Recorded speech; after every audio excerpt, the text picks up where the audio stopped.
What's going on, guys? Welcome back to another episode of the Speaking Sessions podcast. And today I've got Rocky Garza on. He is an author, podcaster, and speaker, a truth teller, a change maker, and a belief creator. And he is also a husband, a father of two cute children, and a confidence maker. And today we're going to talk about how you overcome the stories that you tell yourself and that other people tell themselves. But before we get into that, Rocky, tell us a little bit more about yourself. Yeah. Well, I appreciate it. Thanks so much for having me on, Philip. It's great to be here.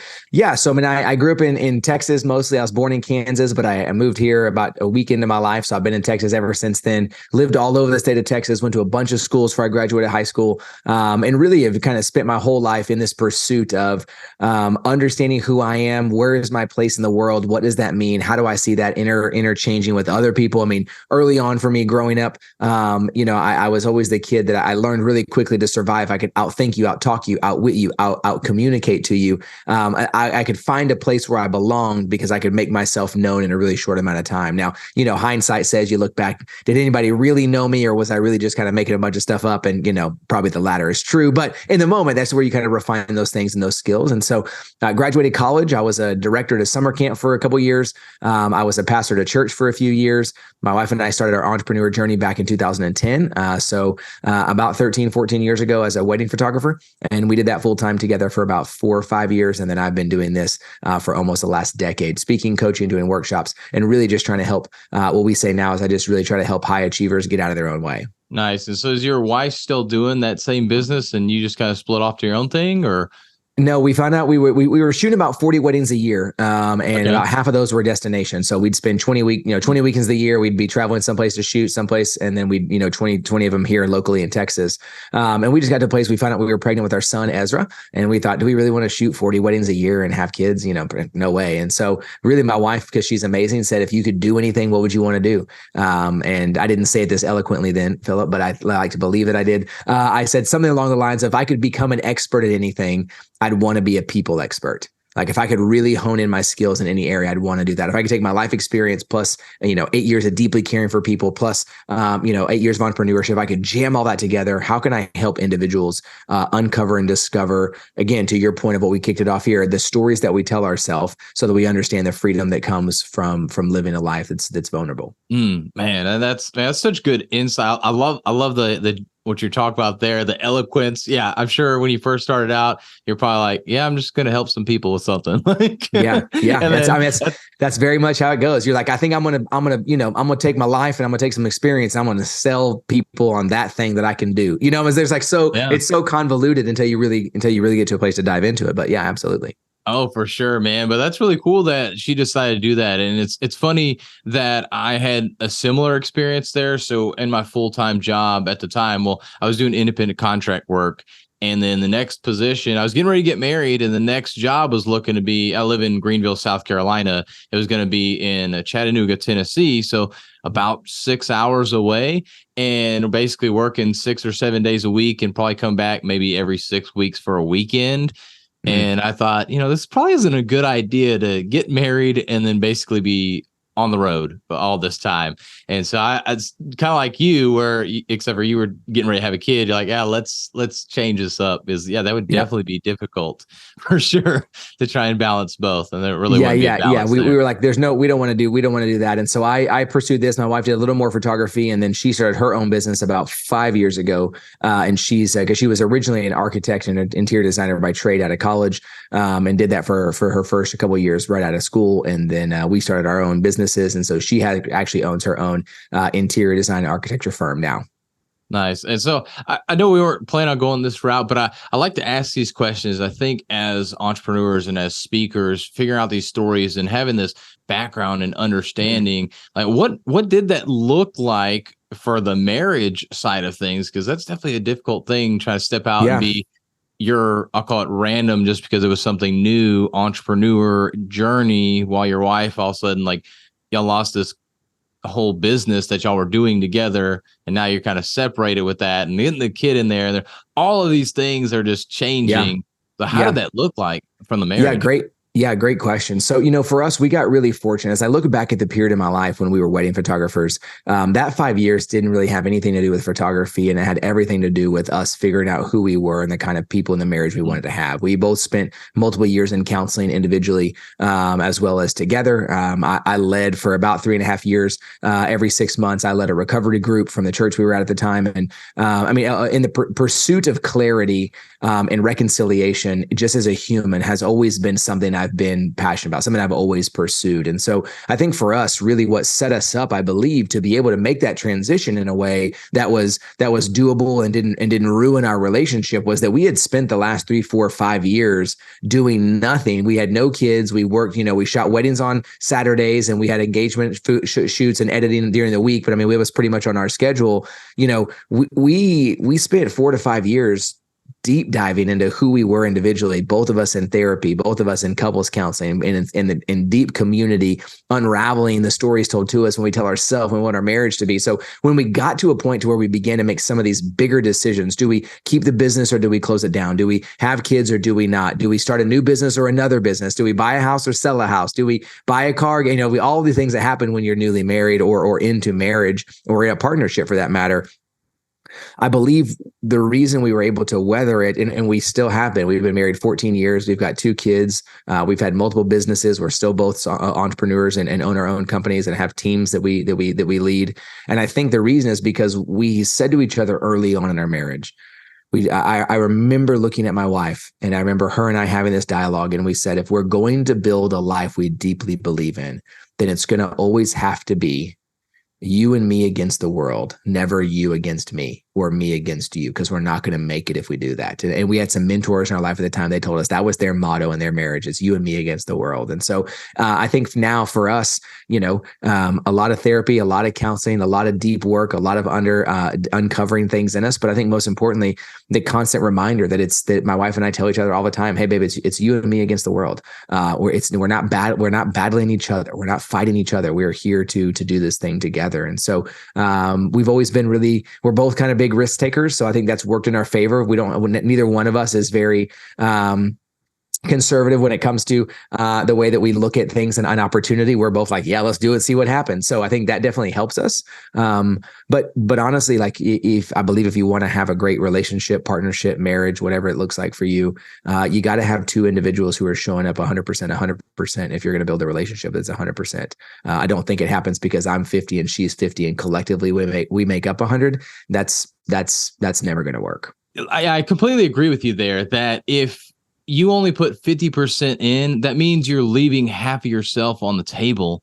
And a lot of times we think that, I'll meet you in the middle. No, that's not it at all. You have to, no. And hopefully you are both coming towards each other, that you technically will meet in the middle. But if you just go to the middle and then hope that they come to the middle, I mean, your marriage is going to and what I think quickly.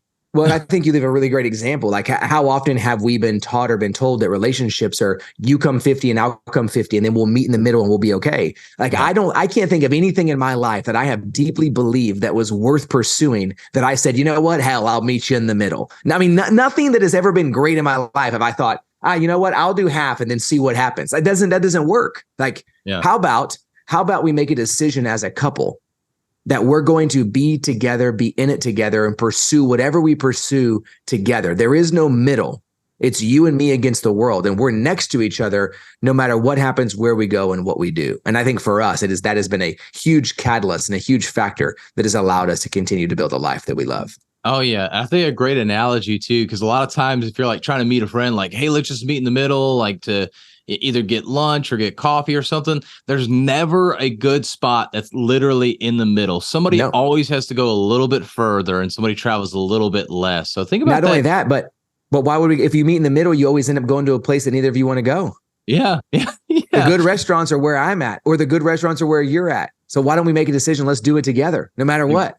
Exactly. I like that. And so going back just real quick, wrapping up the marriage there, I see a lot of that as like communication being that big thing that happens there, that you both communicate with each other. Really, that communication was a big thing, and that y'all really did to make sure that everything was there. And then Yeah, And I then think. y'all Oh, go told ahead. each other the same story. Y'all had a story together. Like, we're That's here right. against the That's right. world. So it was a story you were telling each other, which really leads into what we're going to talk about here, where we tell our own selves this story Mhm. a lot of times that, man, I just don't know if I can do this. Oh, I don't know if I'm good enough. And I have to talk my clients through this a lot of times when it comes to, do they have a story worth sharing? Should they even be up there speaking on stage? Should they be speaking in front of people? Like, who am I? Don't have this rags to riches story. I haven't overcome a lot of stuff. I haven't become a gazillionaire or anything like that. I haven't ran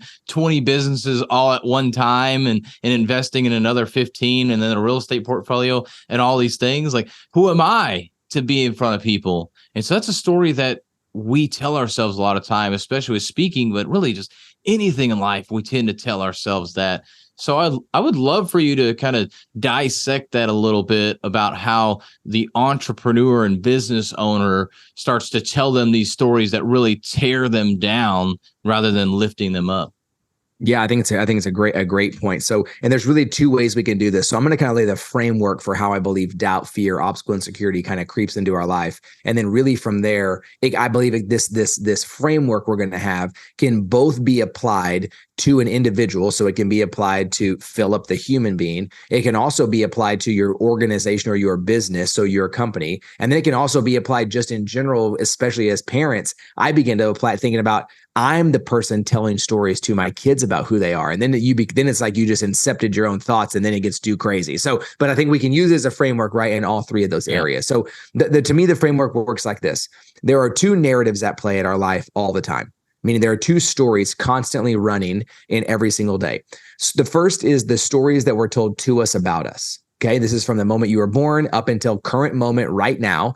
What are the stories that have been and are currently being told to you about you? A few things about these stories. Number one, we cannot control them. I cannot control the things told to me about me. Number two, these stories tend to be a greater reflection of the storyteller than they are of the main character of the story. Okay. And it's really important as we begin to unpack these that we recognize that. But the stories told to us about us tend to follow the language that is very definitive. Things that say, you always, Philip, you never, Philip, you're so, Philip, you're too, TOO, you're too, you're not enough, you're any language that drives us to the extreme of having too much of something or never having enough of something tend to be the stories told to us about us that get locked into our brain that we tend to hold on to, and they have room and they consistently whisper to us over and over and over and over. That's stories number one. The second stories that are at play are the stories we tell ourselves about ourselves. Okay. These are the stories that we are saying that Philip is talking to Philip. And when Philip talks to Philip, he says things that might mirror or reflect the stories that were told to him about him. I believe upon the intersection of these two stories creates an opportunity for fear, doubt, obstacle, and insecurity to begin to arise in our life because we are taking something that we heard about us. We are taking something we have said to ourselves about us, and it has become a lowercase t truth in our life because we are believing it to be true. And so I believe step one is what stories were told to you about you. Step two, what stories do you tell yourself about yourself that match? Step three, upon that intersection, what is the lowercase t truth? And I say lowercase t, meaning it's probably not true, but we believe that it is, comes out. And that typically leads to a fear, doubt, obstacle, or insecurity. The only way we can unravel those stories, however, is not by trying to change the things people say about us. And that's where most of us spend all of our energy, as opposed to, how do I change the stories that I'm telling myself about myself? That's why I believe affirmations are wildly important, because it begins to reset the dialogue by which we are having with ourselves, which changes the outcome of our actions because we are consistently rewriting a new story about who we are today. Hmm. And you mentioned affirmations there. I know that I've struggled with that sometimes, and there I am telling a truth, right? There we go. Lowercase t truth, but I've definitely had struggles with saying affirmations to myself. It was like, okay, I am a millionaire. I am the best looking guy out there. Like some of these things that are way out there or not a truth at the moment, or Sure. whatever the situation may be, how do we go about saying these affirmations to Mm, ourselves that can become truth? Because, like, if yeah, I've only made $10,000 a year and I say I am a millionaire, thinking that if I say this over and over again, which is usually what's said, like, say something and it will become true. Well, if I only ever made sure, $10,000, it's hard for me to believe that. So, how do we sure. start saying these affirmations to start having that capital T truth? Yeah, great question. So number one, I think we need to redefine what we are going to say an affirmation is, and then we need to then define what these other things are we're saying. So what I heard you describe just then is I'm a millionaire. I'm a millionaire. You're saying I'm going to speak it into existence so it'll happen. I heard you. I wouldn't call that an affirmation. I would call that a manifestation. You're Mm. trying to manifest something. You're just putting something out there that's not true, believing that if you say it enough, your actions will follow suit. Okay. And I think that's awesome. I got no knocks on manifestations. However, the way that I describe affirmations is I believe they are a cousin to goals. Goals and affirmations are cousins. And here's what I mean. I have 6 affirmations that I write down into my journal every single day. I write them down, same 6 things. I write them down every day. These are not things that I hope will come true. These, I believe, are 6 truths, not about what I do. These are 6 truths about who I am. See, I believe affirmations represent who we are. Goals represent what we are doing because of who we are. So let me give you an example.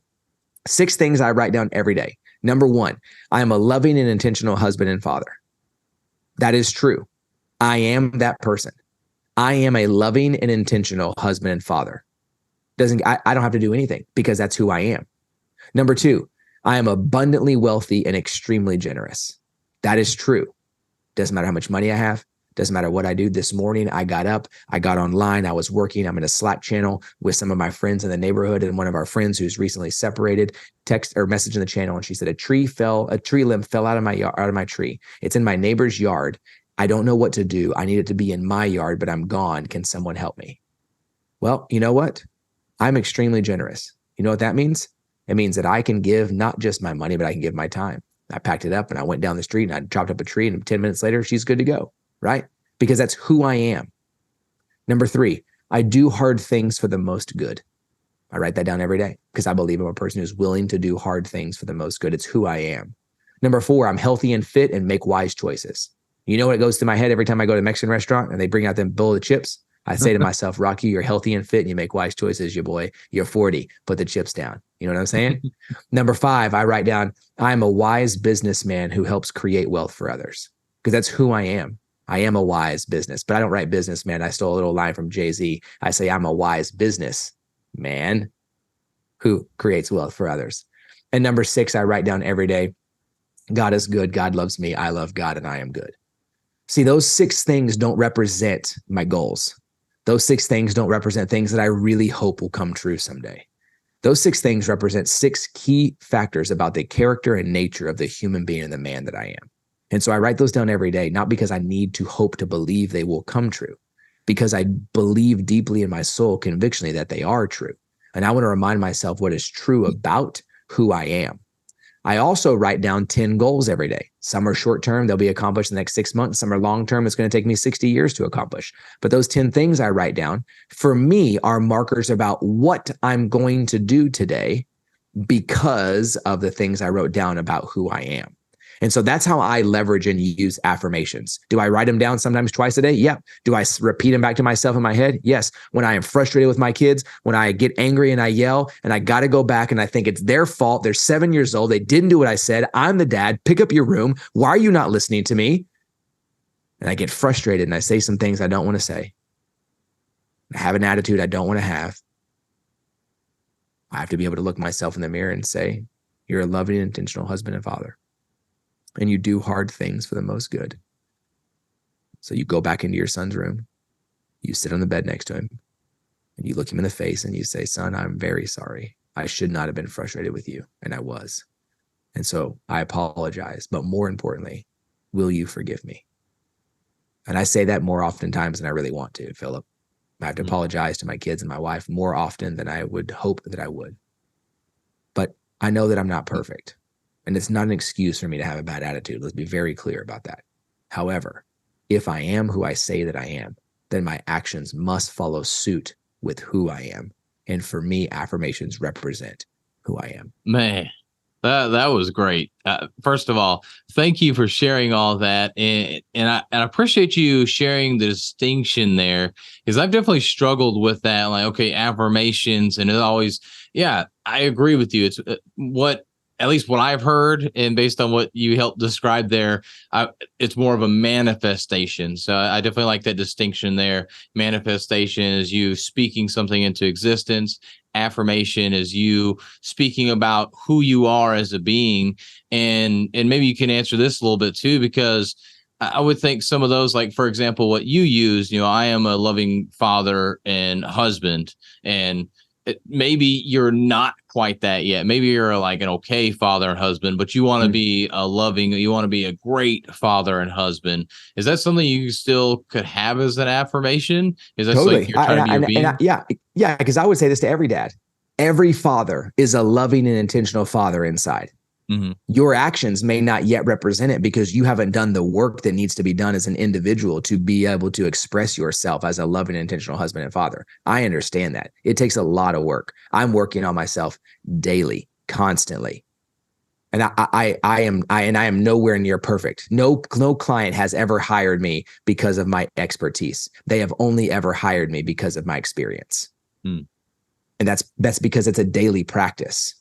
I tell people say, what do you do for a living? I say, I help high achievers get out of their own way. Oh, what does that mean? Well, when's the last time you were in your own way? 3 times today. Welcome to the game. Yep, me too. So how then do we got to come back to some fundamental truths then that are about who I am, not about my actions and my perfections. And let me be clear, I'm not knocking performance. I'm not saying that actions are not valuable. As a matter of fact, daily action might be the most valuable thing that we're going to do on a regular basis, right? Mm. However, if that's not backed by some convictional truth I believe, then I'm just going to be doing it so that somebody else says that I'm awesome. And then what's the point? Because at the end of the day, listen, I like you, Philip, but if you don't think I'm awesome, I'm going to hang up this call when we're done, and I'm still going to go upstairs and get my daughter ready for bed, and I'm going to wait for my son to get home from gymnastics, and then I'm going to talk to my wife tonight, and I'm going to go to bed. I'm going to wake up and I'm going to play pickleball at 5:30 in the morning. Now, do I hope that Philip leaves this call and says, yo, I like that dude. We got to do something together. Of course. Who does? And if anybody says they don't, they're full of shit. Yes, they do. Every one of us wants somebody else, another human being, to say, you're good, you're valuable. In the last 15 years, there's 3 things I found every human being. I've never met a person who doesn't want these 3 things. Number 1, every person in the world wants to know they're unique. They want to know there's something about them that is unlike anybody else in the world. Number 2, they want that uniqueness to be both confirmed and affirmed. And the reason I make a distinction is every person wants to know their uniqueness is confirmed, meaning someone else thinks it's true, and affirmed that truth is good. Everybody does. And number 3, every person I've ever met wants to use that uniqueness for good in the world somehow, some way. Which means every one of us cares what somebody thinks. Every one of us wants somebody to love us. Every one of us wants to belong somewhere. Every one of us wants to know that we matter. Maybe it's not all frou-frou for everybody. Maybe it's not all emotional for everybody. Maybe it's not all woo-woo for everybody. I get that. I have in-laws. I have parents. I have old school grandparents. They don't give a shit about what I do. And they always say, so what do you do for people pay you to talk to them? That's weird. I know it's weird, Grandma. Don't worry about it. Nonetheless, right? Nonetheless, our ability to be able to say, if I can't look at myself in the mirror and make a claim about what I believe to be good and true about who I am, how in the world do I expect my performance to be the sole thing that somebody I've never met, that my performance is going to be the sole justification for my worth and value as a person? It's not going to work. It's just simply not going to work. Yeah. Yeah, you're right about that. I couldn't help but chuckle when you said your grandma saying like, so Yeah. people pay you to help them, you talk to them. It's the same thing for me. It's like, okay, I help people speak better. It's like, okay, well, that's kind of weird, but there's people out there that need and want that help to get better That's at right. speaking. But it is funny when people like don't really care to have that service. They're just like, that's kind of bizarre. Yeah. But I always go back to an example when I was in Charleston with the horse carriage rides down there, very historic town. And there's literally a person, because of city ordinance, they have to have somebody clean up the horse pee and poop.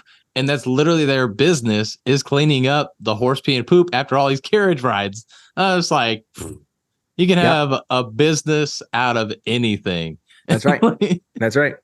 Yeah, I have a good friend of mine who his whole business is he cleans chicken houses. He lives in Arkansas, and where all the chicken farms are, and he cleans the chicken house. Here's what's even better. Not only does he get paid to clean the chicken house, he then takes the chicken shit out of the chicken house, and he takes that and then makes it fertilizer and then sells that afterward. So he gets paid twice. And like, I'm telling you, if that dude can make money doing that, bro, we can make money doing anything else that we want. Let's be honest. Exactly, man. So I know we've been talking a lot about, like, making sure we understand about, like, what internal dialogue's going on, affirmations versus manifestation. But let's talk to this person right now, this business owner, this entrepreneur that says, man, I really want to get on stage. I really want to speak. But they're getting inside their own head. They don't think they have that value. What would you say to that person right now to help them get out of their own way? Yeah, great question. So there's two things I think we got to be able to pull apart here. You know me. You should know by now, Flip. I got to break everything down. I can't just give you a clear answer here. I like it, man. It's great. It's great. Like we got to pull it apart. So if someone says to themselves, look in the mirror and they go, I just don't even know what I would get on stage and say. Number one, why would anyone want to hear from me? And two, if they did, what story do I have that is unique and dynamic enough that people would want to hear it? So I think it comes down to number one. Let's answer the first question. Why would someone want you to be on stage? Why would someone pay you to be on stage? And I think we have to start there by going, what is something that is true about you that when you step on stage, you give me the opportunity to see? And I believe the greatest communicators in the world are those who have the capacity to carry vulnerability in their hand and show it to others and invite them in to participate with them. So why would anyone want to listen to me? If you're not willing to show individuals who you are, I'll tell you, they don't want to listen to you. Because I can hear whatever I want to hear on YouTube. I don't need to hear it from you on a stage. However, I don't care how effective you are on YouTube. What you can't get when you have a human on a stage looking at other humans is someone who's willing to walk on stage with vulnerability in their hand. What I mean by that is someone who's willing to walk on stage and invite someone into a conversation in an environment where they are willing to engage with a personal experience about their life that they believe you can relate to. That's what someone wants to hear from you on stage. It doesn't matter what it is. It doesn't matter really how eloquent you are. It doesn't matter if you have the ability to use your voice at a high rate of speed to get people in so they have to really pay attention. And when the moment is right, you get your voice lower and slow so they really have to. It doesn't matter. That's not what's important. It definitely helps, but that's not what's important. Are you willing to create an invitation to allow someone in? So the reason you struggle with answering the question, why would anyone want to hear from me? I believe is because you haven't answered the question, why do I want to hear from me? And we haven't allowed ourselves yet to identify, well, what's the thing that I believe is worth saying about who I am? Because if we don't identify that, you're right. Nobody else wants to listen to it either. So I think we got to start there. Why do I want to listen to me?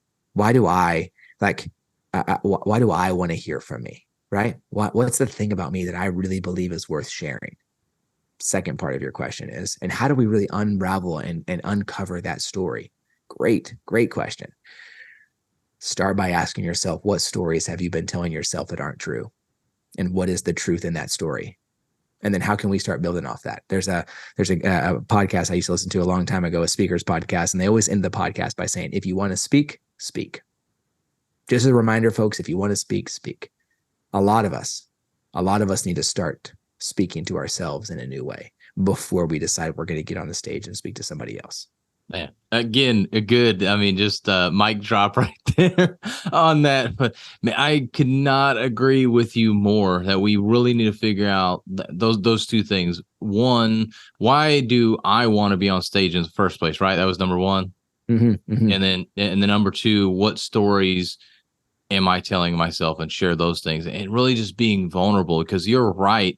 And you must be listening to some of my videos. Not just kidding, but that's stuff that I talk about, because I'm like, we got to focus on your story. We got to focus on your message, before we worry about all this vocal variety, tonality, using your hands, walking across the stage, all of these things, that's not the thing that's important. Yes, it will help. Yes, it makes your speaking more effective. But if you can't even capture somebody with a story, it doesn't matter how well you speak. It's going to fall on deaf ears because people aren't interested because they don't feel that you're there. And like how you said, like having your vulnerability in your hand as well. Wow. I mean, when you think about that, like your hand, it's just exposed. It's out there. You can't go put it in your pocket. You're not going to pull it out of your pocket, anything like that. It's just in your hand. And you're right. You have to show that. And the person that is vulnerable first is often the person that people look up to and they admire the fact that they're willing to put themselves out there and even get it crushed, get that vulnerability crushed, right. their soul almost crushed. But the funny thing is, as humans, good humans at least, we're never going to crush somebody that's being vulnerable. We're going to listen to them. We're going to feel for them. We're going to be there with them and really lift them up. And too often we're afraid of that. And that's when you don't get lifted up and you don't really help anybody because you're not putting yourself out first. You're not going to 100% to them.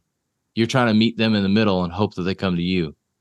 That's never going to work out on stage. It's never. I couldn't agree with you more, Philip. It's never going to work. Vulnerability requires two things. It requires invitation and it requires proximity. It requires an invitation to say, do you want to join me in this place in my life?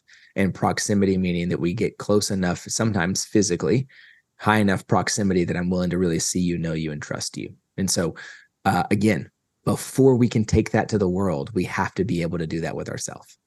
When's the last time you invited yourself to have a conversation with yourself about what you were really thinking?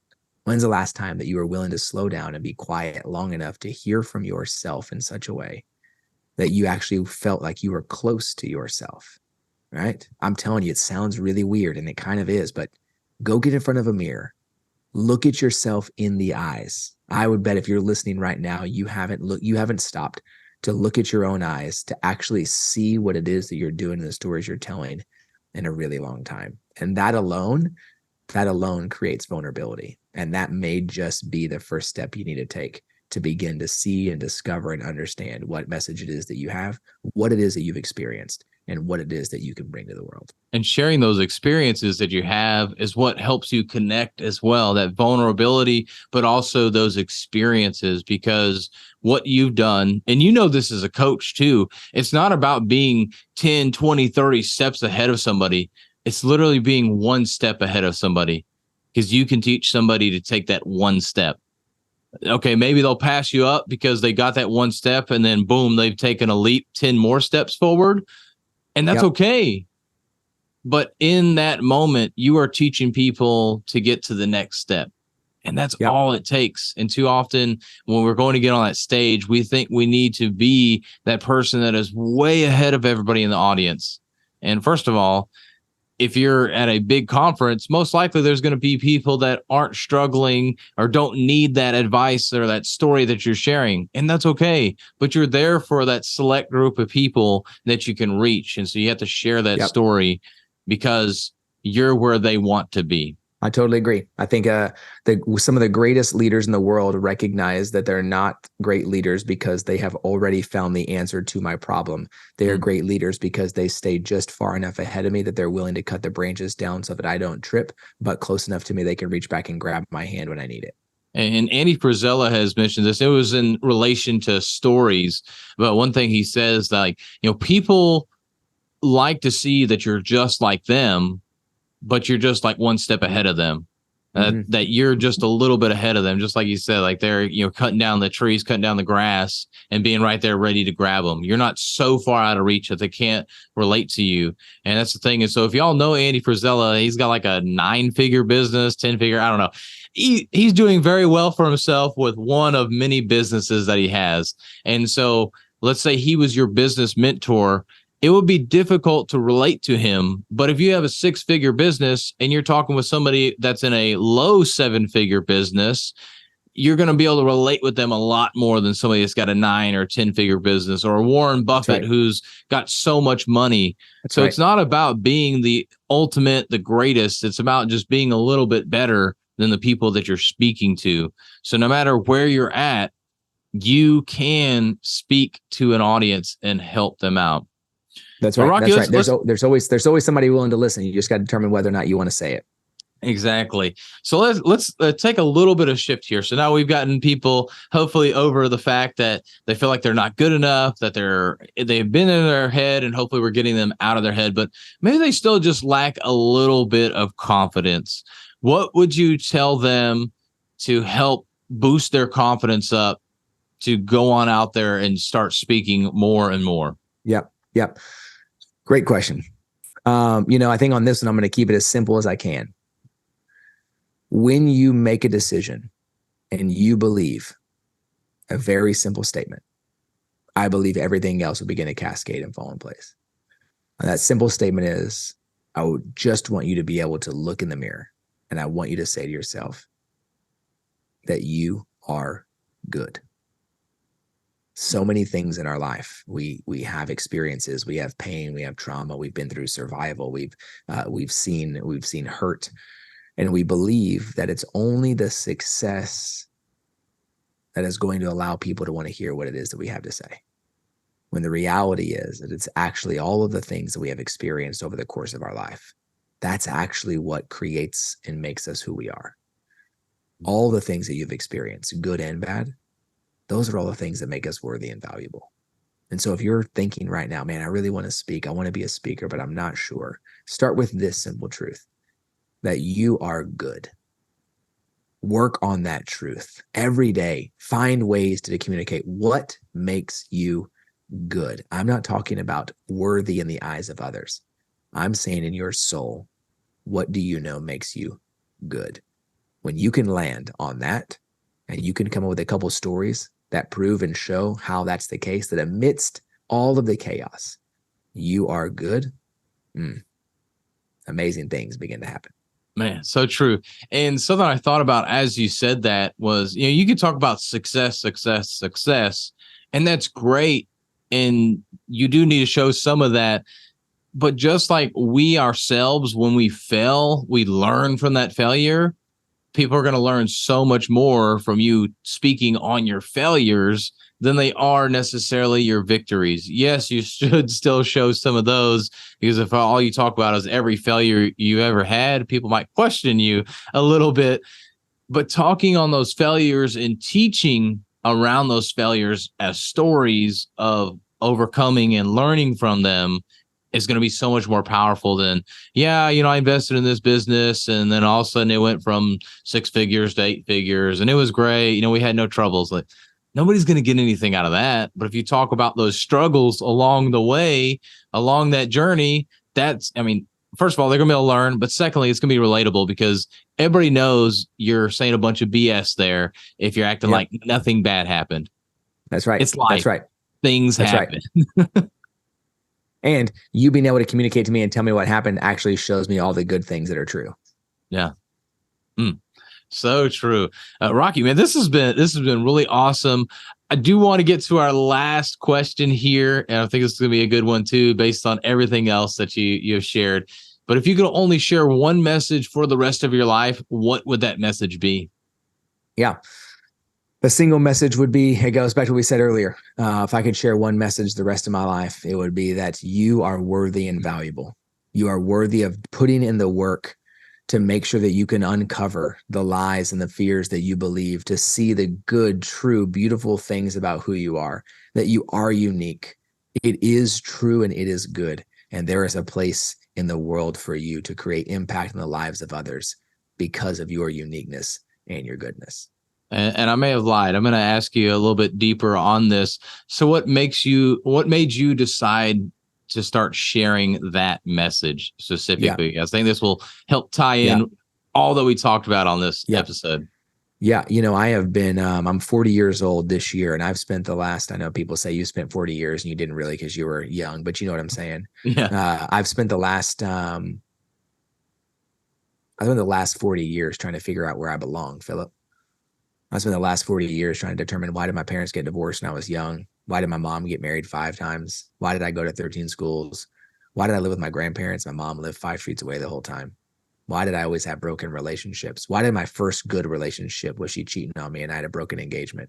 And I could go on and on and on and on. I spent my whole life trying to pursue, am I good? Am I worthy? Am I valuable? Doesn't matter. Is there anything good that I can bring to the world? Because it seems that every place I'm involved, something terrible falls apart. And so in that pursuit, I have consistently found that the more work that I do to uncover who I am, the more goodness that I find. The less work that I do to uncover who I am, the more BS I find that everybody else wants me to believe about who I am. I'm not trying to tell you that I'm fake. I'm not trying to tell you you can just make up who you are. There's something deep core inside of who we are that is founded by the way we see and have experienced life early on in our life. But uncovering the goodness in what that is has given me a level of clarity and freedom and connection with other people that I can't even begin to describe to you. And so I've made a commitment in my life, and I'm going to spend the rest of my life helping other people do that, helping high achievers get out of their own way. Most of us have enough grit in us to get to some place decent and valuable. But I believe every human being desires something significantly more than decent and valuable. But to get there, I believe we all need help. I want to spend the rest of my life helping us uncover what those things are, seeing the goodness about us, the things that make us worthy and valuable and unique, and figuring out how we can bring that to the world. Hey, another mic drop right there. But if people want to get to know you more, if they want help with that coaching or just following you on social media, where's the best place for them to find you? Yeah, great question. So there's not a lot of bald guys out there with big eyebrows. I named Rocky, so you can Google me, or you can just go to Instagram. It's just at Rocky Garza. Every other thing out there is just at Rocky Garza. Instagram, Facebook, LinkedIn, TikTok. I'm out there. I'm on all of them. Easiest way, just shoot me a DM on Instagram. You can just shoot me the word coaching, and it'll get you taken care of. We'll get you set up with some more information. I send a text message out every day, Monday through Friday, called the Daily Rock. It's a way to challenge, encourage, motivate you. You can get that to the link in my bio from Instagram, as well as a weekly podcast called The Weekly Rock, where we take a big concept and break it down in 5 minutes or less every Monday morning. So any of those things are great ways to connect. Anything that I can do to care for you or serve you, man, I'd be honored. Nice. And I like those little puns there, the Daily Rock and the Weekly Rock. That's awesome. But Appreciate Rocky, it. man, appreciate you coming on and sharing so much value. I know the audience got a lot out of this. Guys, make sure to follow Rocky and share this episode, because this is a great one with tons of nuggets within it. But thanks again for coming on the show. Yep, absolutely. Thanks for having me, Philip. Appreciate it.